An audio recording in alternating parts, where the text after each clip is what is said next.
ہر انسان کے اندر ایک مسلسل کشمکش چلتی رہتی ہے۔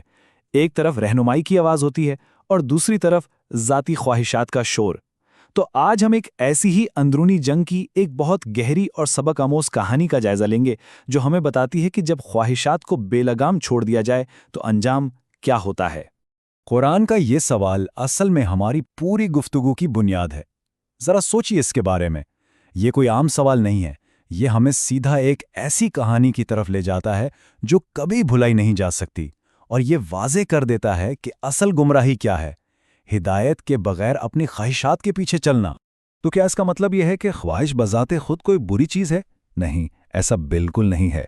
دیکھیں، خواہش تو ایک فطری چیز ہے، لیکن اس کی نوعیت پوری طرح بدل جاتی ہے۔ یہ منحصر کرتا ہے کہ آیا اسے کوئی رہنمائی حاصل ہے یا نہیں، اور بس یہی وہ مقام ہے جہاں خواہش دوست یا دشمن بن جاتی ہے۔ اچھا، یہاں ایک بہت اہم لفظ ہے جسے سمجھنا ضروری ہے: ہوا۔ یہ کوئی عام روزمرہ کی خواہش نہیں ہے، یہ وہ بے لگام بے قابو آرزو ہے جس سے کلام الہی ہمیں خبردار کرتا ہے۔ یہ وہ خواہش ہے جو ہماری عقل پر حاوی ہو جاتی ہے اور سچائی دیکھنے سے ہمیں اندھا کر دیتی ہے۔ تو اب دیکھیں، ہماری خواہشات کے سامنے دو بالکل مختلف راستے ہیں۔ ایک راستہ وہ ہے جہاں خواہشات کو ہدایت ملتی ہے اور وہ انسان کو سچائی اور بہتری کی طرف لے جاتی ہیں، اور دوسرا راستہ ہے ہوا کا، جو انسان کو سیدھا پستی اور زوال کی طرف دھکیل دیتا ہے۔ تو انتخاب بالکل واضح ہے، ترقی اور بربادی کے درمیان۔ اس کو سمجھانے کے لیے ایک زبردست مثال دی گئی ہے: سیلاب کی۔ سوچیں، اگر خواہشات کا ایک سیلاب ہو اور اسے روکنے کے لیے ہدایت کا کوئی بند، کوئی ڈیم نہ ہو، تو کیا ہوگا؟ وہ سب کچھ اپنے ساتھ بہا کر لے جائے گا۔ یہ ایک ایسی تصویر کشی ہے جو واقعی ذہن میں بیٹھ جاتی ہے۔ چلیں اب آتے ہیں اس کہانی پر جو اس پوری بات کی جڑ ہے۔ ایک شخص تھا جس کا نام تھا بلعام بن باورا۔ اسے گہرے علم سے نوازا گیا تھا، لیکن اس نے سب کچھ گوا دیا۔ اس کی کہانی ایک بہت ہی طاقتور مثال ہے کہ ہوا یعنی بے لگام خواہش ایک بڑے سے بڑے عالم کو بھی کیسے گمراہ کر سکتی ہے۔ بلعام کی کہانی کو ذرا سمجھیں۔ وہ کوئی عام آدمی نہیں تھا، وہ ایک بہت بلند روحانی مقام پر تھا۔ اس کے پاس غیر معمولی علم تھا اور اس کی دعائیں قبول ہوتی تھیں۔ لیکن پھر آزمائش کا وقت آیا۔ اس کی قوم نے کہا کہ حضرت موسیٰ کی فوج کے خلاف بد دعا کرو۔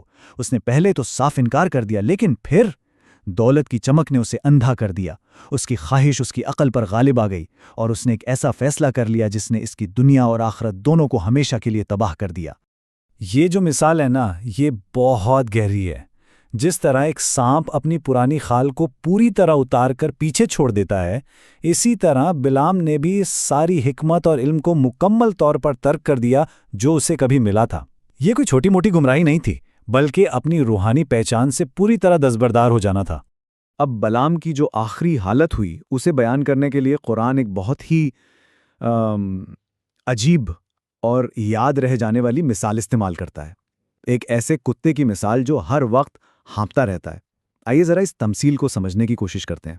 یہ ایک بہت اہم سوال ہے جو ہمیں اس مثال کی گہرائی میں جانے کی دعوت دیتا ہے۔ آخر اس موازنے میں ایسی کیا حکمت چھپی ہے؟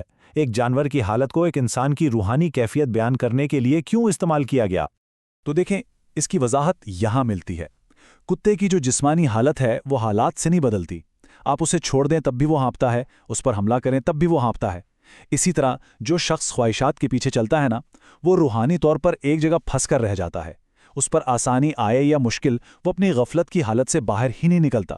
مطلب اس کی روحانی ترقی مکمل طور پر رک جاتی ہے۔ اچھا، تو بلعام کی کہانی سے سبق تو مل گیا، یہ ایک تنبیہ ہے۔ لیکن اب سوال یہ ہے کہ ہم اپنی زندگی میں کیا کریں؟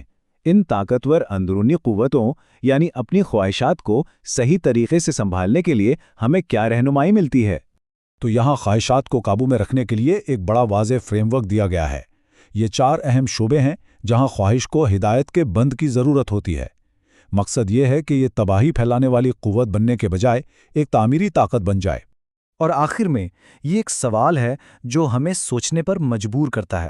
اگر خواہشات ایک سیلاب کی مانند ہیں تو ہماری اپنی زندگی میں وہ کون سی رہنمائی، کون سے اصول اور کون سی اقدار ہیں جو اس سیلاب کو روکنے والے بند کا کام کرتی ہیں؟ یہ سوال اس پورے تجزیے کا خلاصہ بھی ہے اور ہمیں اپنے اندر جھانکنے کی دعوت بھی دیتا ہے۔